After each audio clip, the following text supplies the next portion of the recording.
ሰላም ጤና ይስጥልኝ የነጋሪት ቤተሰቦች በያላችሁበት ሰላምና ጤና ለእናንተ ይሁን። ወቅታዊ መረጃዎችን፣ ትኩስ ዜናዎችንና ያልተሰሙ ማውራቶችን ይዘንላችሁ ቀርበናል። የዛሬው ነጋሪታችን ደግሞ የሚከተሉትን ዋና ዋና ጉዳዮች ይዘንላችሁ መጥቷል።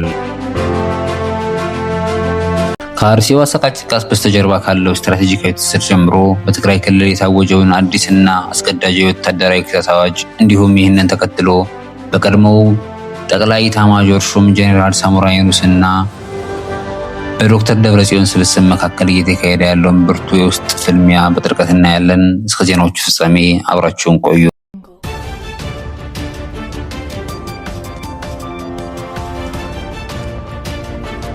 ወደ ቀዳሚ መረጃ ስናልፍ በአርሲ ዞን የተፈጸመውና ሀገርን ያስለቀሰው የንጹሃን ዜጎች አሰቃቂ ግድያ በተመለከተ የኢትዮጵያ ሰብአዊ መብቶች ኮሚሽን ኢሰመኮ ባካሄደው ምርመራ ለዚህ ቀጥተኛ ተጠያቂው የኦሮሞ ነጻነት ሰራዊት ወይም ኦነግ ሸኔ መሆኑን ማረጋገጡ ይታወቃል። ነገር ግን የዚህ ጥቃት መነሻና መዳረሻ ከተናጠለ የሽብር ድርጊት የላቀ መሆኑን መሬት ላይ ያሉ እውነታዎች ያሳዩ ይገኛሉ።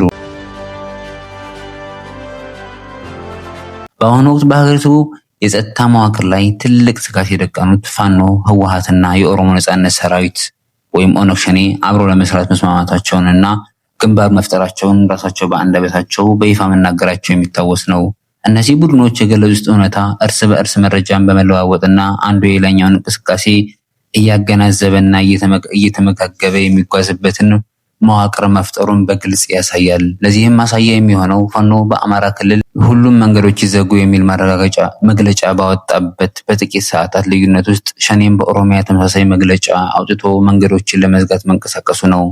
ይሄ አይነቱ ስትራቴጂካዊ መገጣጠም በአርሲ የተፈጸመውን አሰቃቂ የሰዎች ግድያ ከእነዚህ አካላት የጋራ ጥፋት የሴራ ውጭ ሊሆን እንደማይችል ማረጋገጫ ሆኗል። ይህ በእንዲህ እንዳለ ጥምረቱ ውስጥ ዋነኛ ተዋናይ የሆነው የህወሓት ስብስብ በትግራይ ክልል አዲስና አስደንጋጭ አዋጅ ማወጁ ተሰምቷል። የህዝቡን ህልውናና ደህንነት ለማረጋገጥ የወጣ አዋጅ በሚል ርዕስ በፕሬዚዳንት ዶክተር ደብረጽዮን ገብረ ሚካኤል ፊርማና ማህተም ያወጣው ይሄ አዲስ ድንጋጌ እድሜያቸውና የጤና ሁኔታቸው የሚፈቅድ ማንኛውም የትግራይ ተወላጅ ለሰራዊቱ ጥሪ ሲደረግለት የመሳተፍ ህጋዊና አስገዳጅ ውትድርና ጥሎበታል። ይህንን ግዴታ ባልተወጡ ግለሰቦች ላይ 10 ሺህ እስከ 50 ሺህ ብር የሚደርስ የገንዘብ ቅጣት የሚጣል ሲሆን ቅጣቱን መክፈል ግን ግለሰቡን ከግዳጅ ነፃ እንደማያደርገው አዋጁ በግልጽ አስቀምጧል። ከዚህም የከፋው ዜጎች ወደ ሰራዊቱ እንዳይቀላቀሉ ተስፋ የሚያስቆርጡ ወይም የጸረ ግዳጅ ቅስቀሳ የሚያደርጉ ግለሰቦች እስከ 5 ዓመት በተለይ መገናኛ ብዙሃን በመጠቀም መሰል ተግባራትን የሚፈጽሙ አካላት ደግሞ እስከ 25 ዓመት በሚደርስ ጽኑ እስራት እንደሚቀጡ በድንጋጌው ሰፍሯል። የፌዴራል መንግስቱ በትግራይና ኤርትራ አዋሳኝ አካባቢዎች እየወሰዳቸው የሚገኙ የድሮ ጥቃቶችንና ህወሓት እያደረገ ያለውን ከፍተኛ የሰራዊት ዝግጅት አካባቢውን ወደ ከፋ የጦርነት ማዕበል እያመራ መሆኑን አመላካች ሆኗል። ይሁን እንጂ ይህ በነ ደብረጽዮን የሚመራው መጤ ስብስብ የመለስን ራዕይ ለማስቀጠል በሚል የትግራይ ህዝብ ልብ ስስ በሆነበት የቀድሞ ጠቅላይ ሚኒስትር ስም እየነገደ ህዝቡን የጦርነት ግብዓት ለማድረግ መነሳቱ በትግራይ አጋሮቻቸው ዘንድ ብርቱ ተቃውሞና መጋለጥን አስከትሎበታል።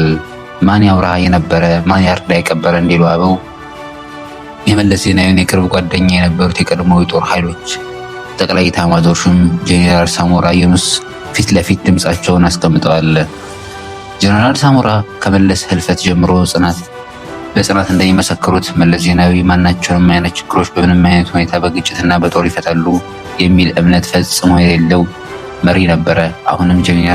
አሁንም ጄኔራሉ በዚህ አቋማቸው በመጽናት በጓዳቸው በመለስ ስም በተንሻፈፈ መንገድ በነ ደብረጽዮን አንጃ የፖለቲካ ቁማር እንዳይሰራ የትግራይ ህዝብን በዚህ የጦርነት ስብከት እንዳይታለል ብርቱ የማስጠንቀቂያ ጥሪ እያቀረቡ ይገኛል። ህዝቡም ሊከተላቸው የሚገባቸውን ትክክለኛ የመለስን የሰላም ራዕይ የሚያራምዱትን የለውጥ ኃይሎች ብቻ እንደሆነ ጄኔራሉ በአጽንኦት ገልጸዋል።